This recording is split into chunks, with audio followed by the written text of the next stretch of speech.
Good morning. Welcome. Happy Wednesday. This week, of course, is midterm week. Well, this will be the day 3 of 3, I think, days for a review for the midterm. We'll go through some more questions like we've been doing. This Friday, 1 o'clock when you come in, we'll do the midterm, all right? 20 multiple choice questions, 4 short answer questions.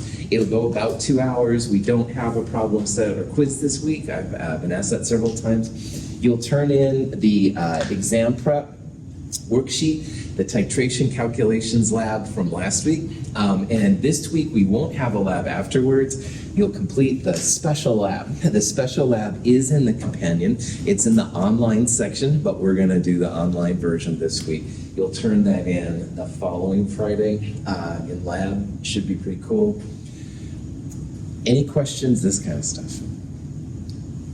All right, let's do some more questions. So on Friday, we looked at equilibrium, the chapter 13 stuff. And on Monday, we mostly looked at acids and bases separately, which would be chapter 14.1. Here now, we're going to start looking at acids and bases together, which is more the chapter 14, part 2 stuff.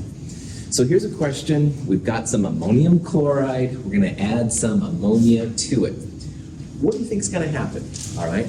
Will the pH go up? Will the pH go down? Will not have any effect? Or can we not tell? Wouldn't it send some ammonia as a base? Make your best guess. I'll spend a couple minutes and then we'll talk about it. Yeah, so that's what I want you to do, Stephanie, is start thinking about all the different things. And this shouldn't be too crazy of a question to answer.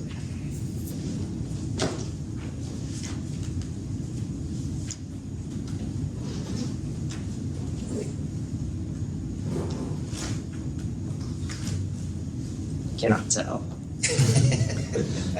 I understand, so. Maybe I don't want to tell. That's what I was doing.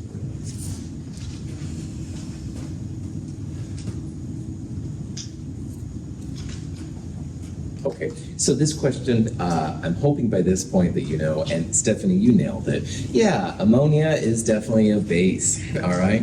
And bases will make the pH go up.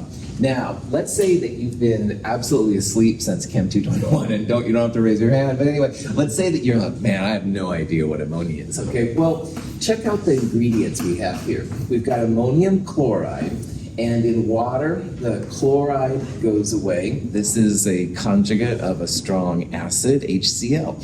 All the conjugates of strong acids, like chloride, like sodium from sodium hydroxide, like nitrate from nitric acid, none of those affect pH, all right? So the ammonium, though, totally will.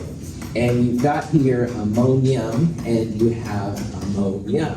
And I'm hoping you can see that there is an H plus related to it. So you add an H plus here, it makes ammonia. Take away an H plus here, you make ammonia. So this is a conjugate pair, all right? And conjugate pairs always have an acid and a base. If you don't know which is which, and that's legit, the one with more hydrogen will be the acid, and the one with less hydrogen will be the base.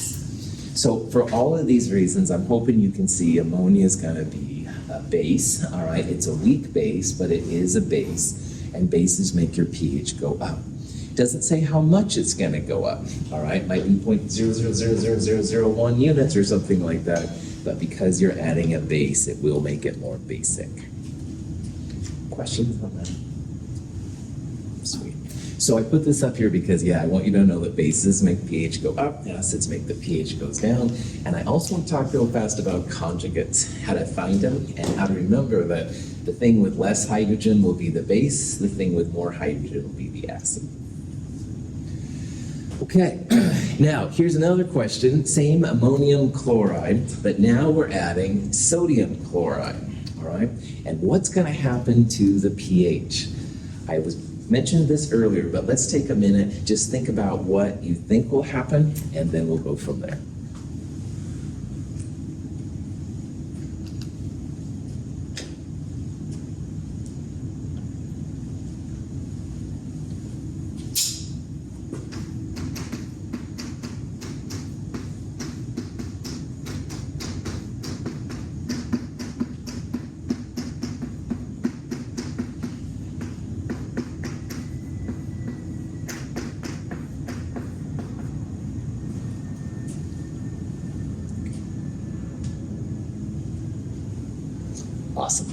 All right, this list of strong bases and strong acids is definitely something I would know / memorize / put on your note sheet. All right, and the reason is that all of these strong acids and strong bases become product favored. Now what that means, you use the one-sided arrow. What that means, 100% to products, all right? Don't mess around with equilibrium on these. You get total product when one of these is added. But another use for them is on a question like this.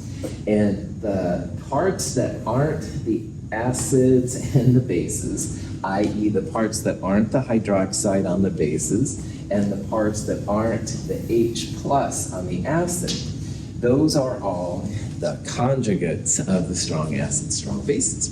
And those conjugates have no effect on pH, because if you have a reaction which is in one direction, that means that, for example, iodide can't push back and make more HI in a reaction.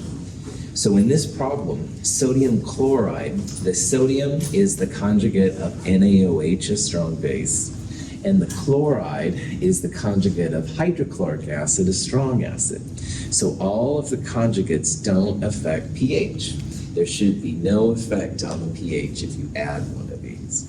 You'd see the same kind of effect if you added, for example, potassium nitrate or lithium perchlorate, all these kind of things, all right?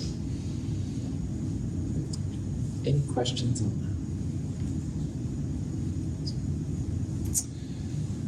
Buffers are a big part of when acids and bases come together. They're also big parts, of course, in our body and all that kind of jazz.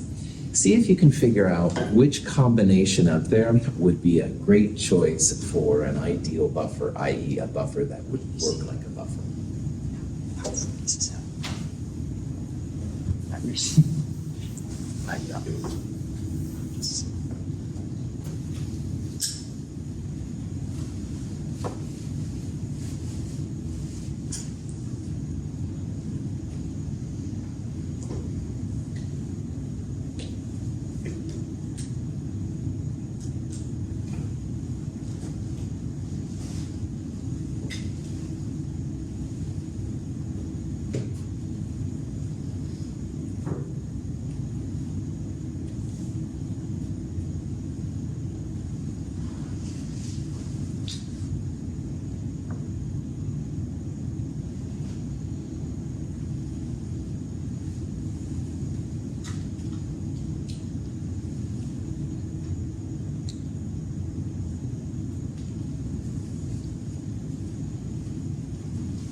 Okay, so let's think about, first of all, the two things that you need to make a good buffer.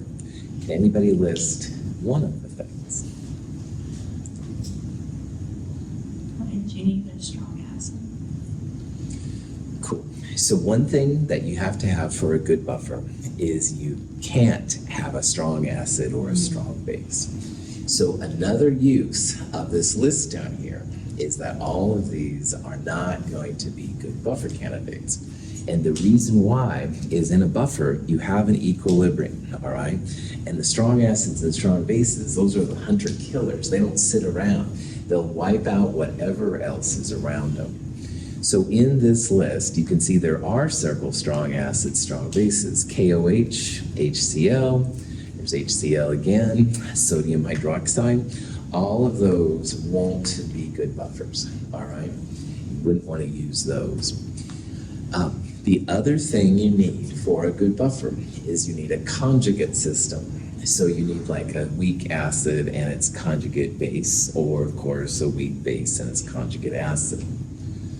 So like if you look at this one right here, first of all, there's a strong base, out.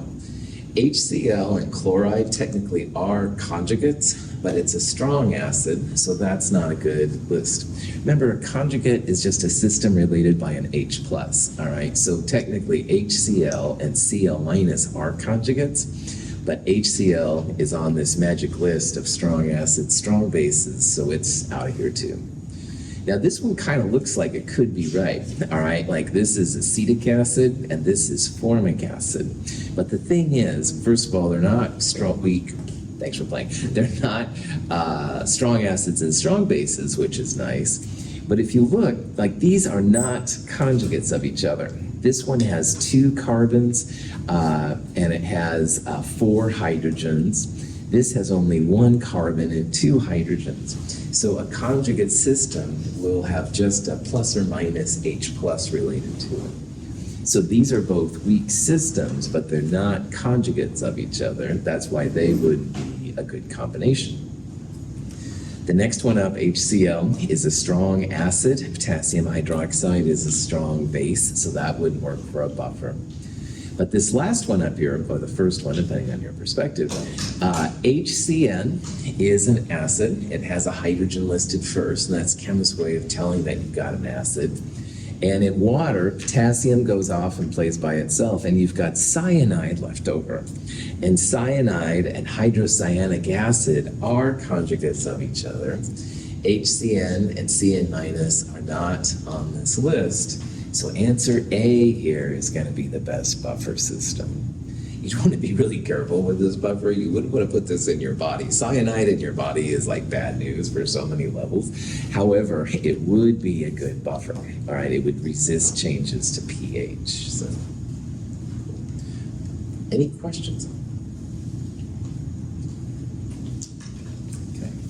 So here's a question. It says, what's the pH of a buffer that has 0.20 molar ammonium chloride and 0.2 molar ammonia?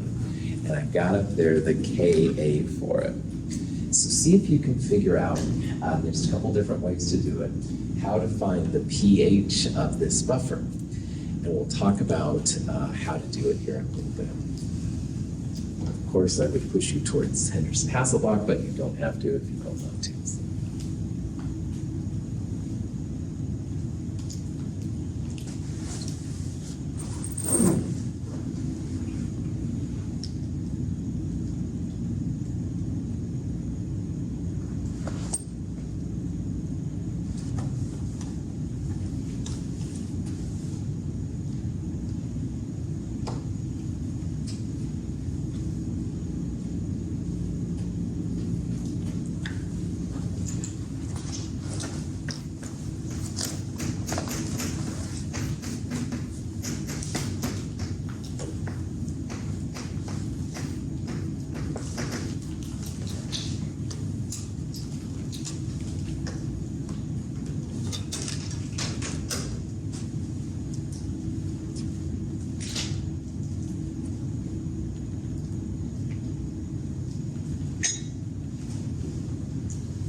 It's spring term.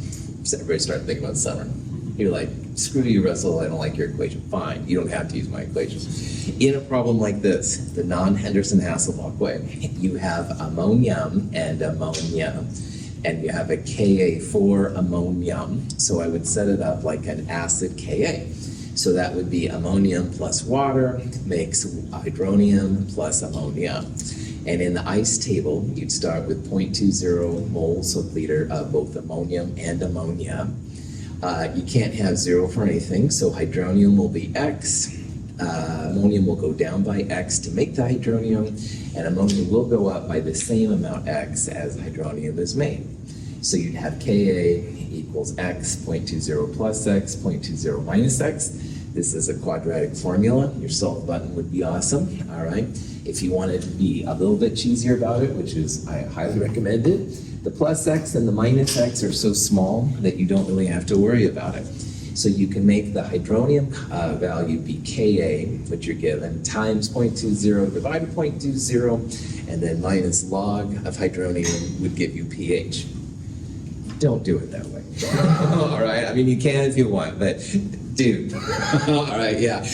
pH equals pK plus log base over acid, all right? And this equation is, in my opinion, so cool. Now, a couple reasons why it's cool. Ice table, you must use moles per liter.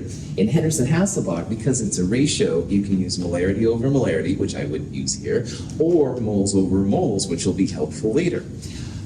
So in this case, pH equals pK plus log base over acid. Well, you do have to find the pKa, so minus log of Ka will give you a number, and then log 0.20 over 0.20. Now, 0.20 over 0.20 is 1. What is the log of 1? 0, that's right. So what this problem comes down to, pH equals pKa. So minus log 5.6 times 10 to the minus 10th is 9.25. That's the answer you want.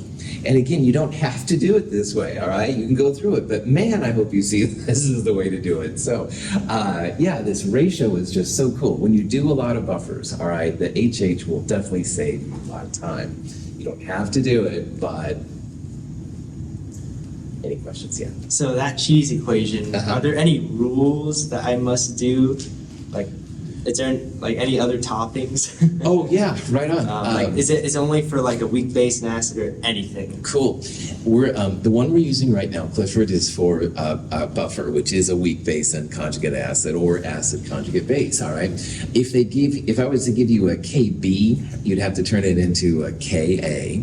So Kw divided by Kb would give you Ka, and then minus log of that to get pKa. That's a little bit weird, but it's usually just a one thing you do one time.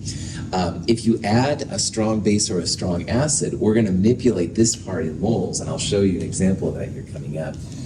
That makes it really easy. This is actually more or less a single ice, but if you add strong base and strong acid, you'd have to do double ice. Okay, so that being said, any questions?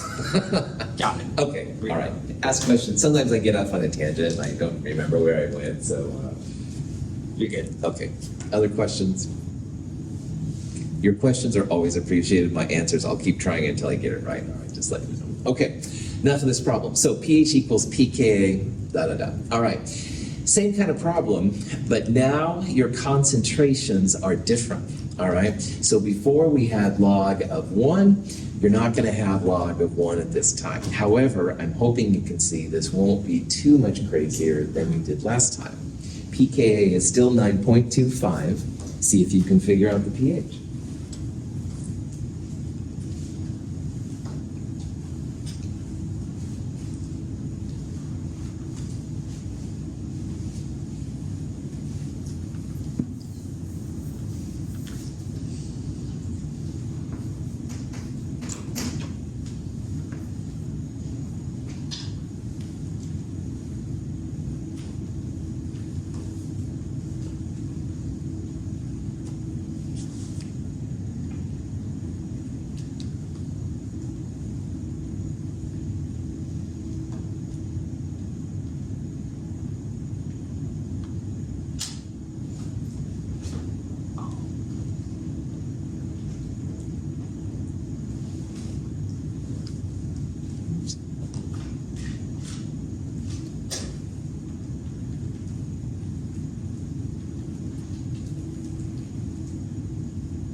So earlier, when you did minus log of Ka, minus log of that number up there, it came up to be 9.25. So minus log Ka is pKa.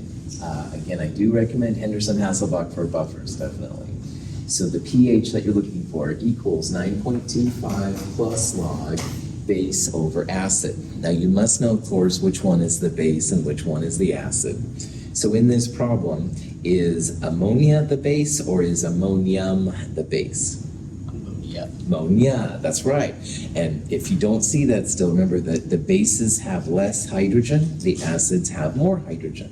So this has 3 hydrogens, this has 4, blah, blah, blah. So you go 0.50 divided by 0.20 in your calculator, all right? But let's say your calculator lost its batteries. You forgot your calculator. Oh, man, but you knew that pKa was 9.25. Before, we had equal ammonium and ammonia, all right? Equal acid and equal base. In this problem, relative to the last problem, we've added more base, more ammonia. So if you add more base and the pH was 9.25, will the pH go up or down? Yeah, totally. So adding more base, it makes more hydroxide. And more hydroxide means the pH will be more basic. 9.65 was the only answer on that list that was more basic. Now, I would feel more comfortable definitely throwing it in your calculator, making sure that you get the right value. But that being said, that's another way you can sometimes think about it. At the very least, if you get this number, it'll make you feel good because, yeah, you've got more base relative to acid. The pH should be more basic than 9.25, the pKa. Oh, Henderson-Hasselbalch. I obviously get too excited by it. I apologize for that. Questions on any of this? Okay. This is another kind of question you might run into, okay? In this question, we're looking for the volume of 0.1 molar sodium acetate to be added to 100 milliliters of 0.1 molar acetic acid, Ka 1.8 times 10 to the minus 5, to have a pH of 4.0. Now, there's a couple ways you can solve it again. However, pH equals pKa plus log. We talked about how base over acid could be molar over molar, which is what we've been using. But there's another thing you can do. You can also take the moles of the weak base divided by the moles of the weak acid, all right? And if you even take this one more step, we've seen several times how moles equal concentration times volume in liters. So like in the titration lab, moles per liter, which is the concentration, times the liters will give you the moles. So what sometimes scientists will do when it comes to buffers, pH equals pKa plus log, and moles of weak base will be concentration of weak base times volume of weak base. And moles of weak acid will be concentration of weak acid times the volume of weak acid. And if you use this version, it makes more sense here. We want the volume of the sodium acetate while we have the volume and the concentration of acetic acid. So we've got this acetic acid will be the acid part. That's the 0.1 and the 100 milliliters turned into liters. You've got the concentration of your base, 0.10. You want to solve here for the volume of the weak base. So see if you can figure out which it is. Your answer will come out in liters, and of course you want milliliters at the end. Let's see what you can do.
this sorry, this approach, this kind of application is something on the exam prep. I think it's question number 4.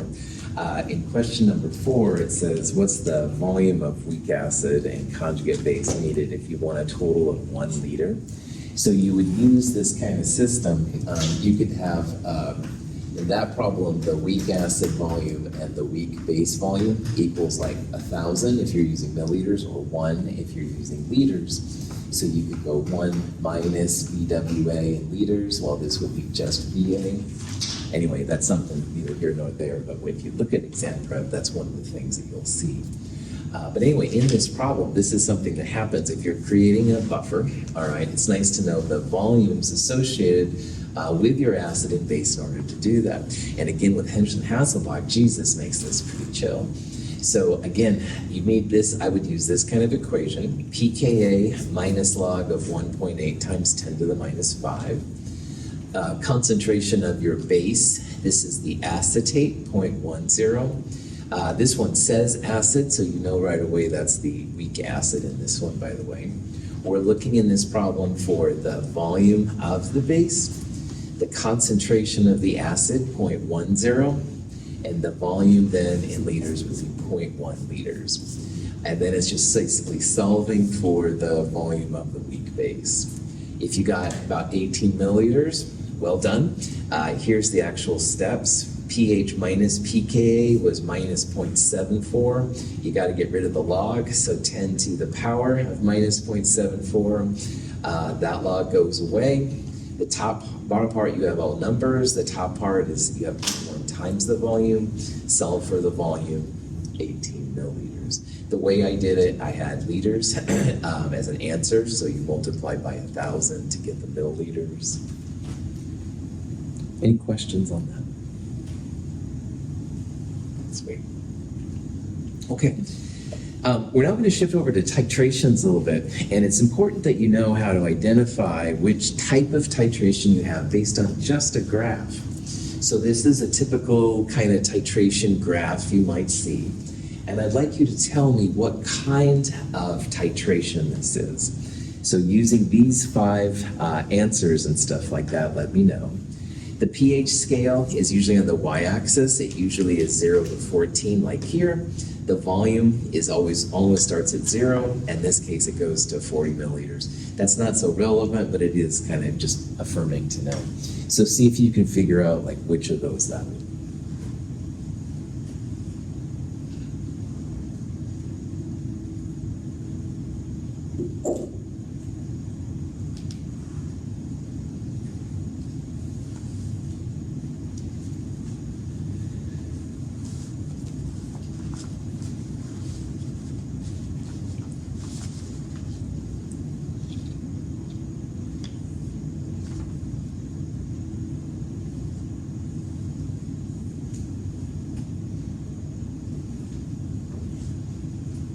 Excellent. You guys are all on top of this. Well done. All right, so when you're looking at a graph like that, where the titration starts is important. It'll tell you if you're starting with an acid or a base.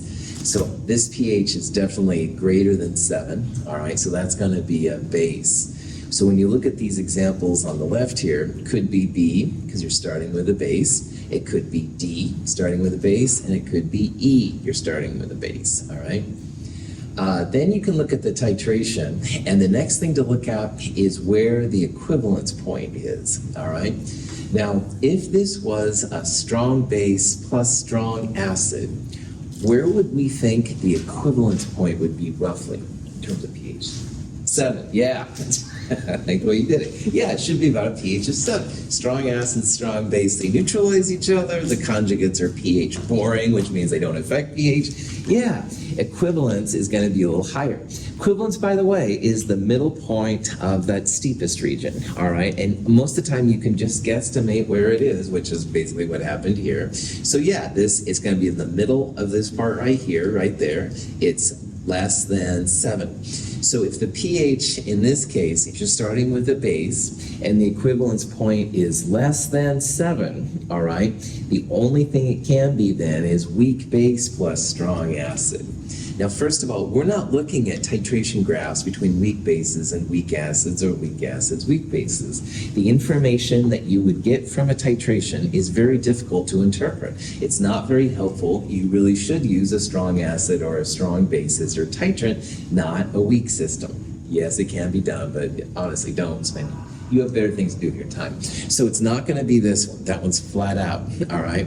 That leaves one of these two. The equivalence point is the other indicator. In this case, it's greater than 7, or less than 7, excuse me. Now, why it's less than 7, that weak base at equivalence has totally reacted with strong acid. So there's no more strong acid at equivalence. All the weak base is gone, but the conjugate acid is active. And because it's an active, your pH will be acidic. It'll be less than 7. That's the way to tell here, like, what's going on. So, cool. Yeah, Can Steph. we go back to the answer to the last question for a second?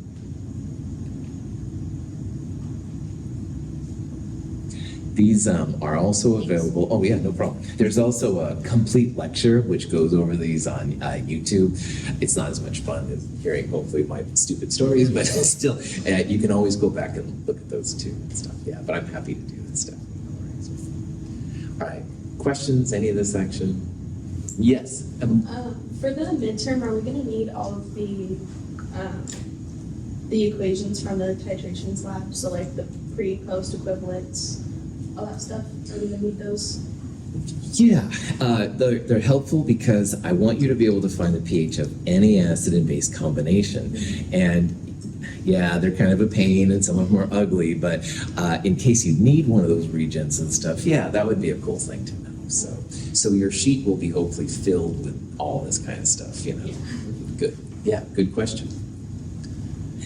I'll give you all the KAs and KBs you might need. I would like you to know KW. That would be one thing. And these definitely make sure you have them. All right. Speaking of which, this is the kind of problem you might run into, just like what Emily said, so great segue. Here we have HCl being added to ammonia. We want to find what the pH is going to be. So this is the kind of problem that you might run into. Now, even though this isn't a titration problem, I would absolutely use those titration equations, all right? You've got, in this problem, a strong acid, and you have a weak base. Now, all those equations on the titration sheet are separated by moles, moles of strong acid relative to moles of weak base, etc. So figure out where the moles are, equivalents, and then figure out then how to plug that into the equivalence equation for the weak base plus strong acid. And again, this isn't a titration problem per se, but we can use that kind of stuff then to knock these problems. So see what you can do here, and we'll talk about it.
if I was given a problem like this, I want to go through the steps that I would use to knock a problem like this out.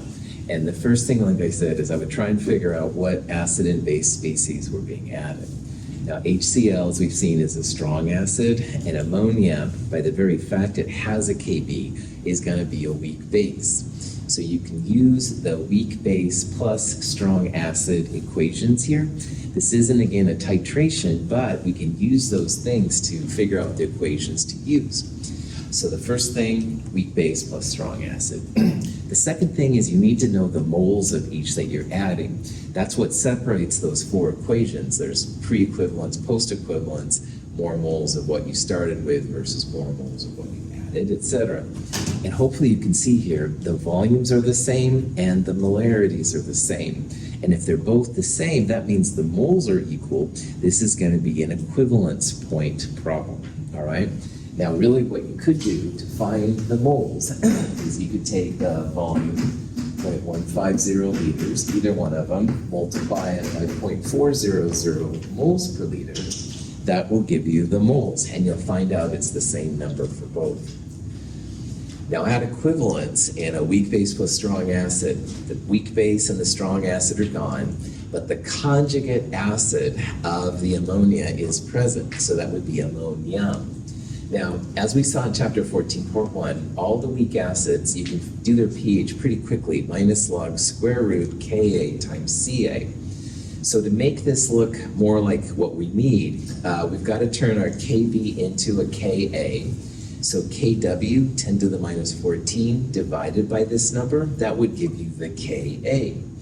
The moles, you would find molarity times volume for either species, because it's the same.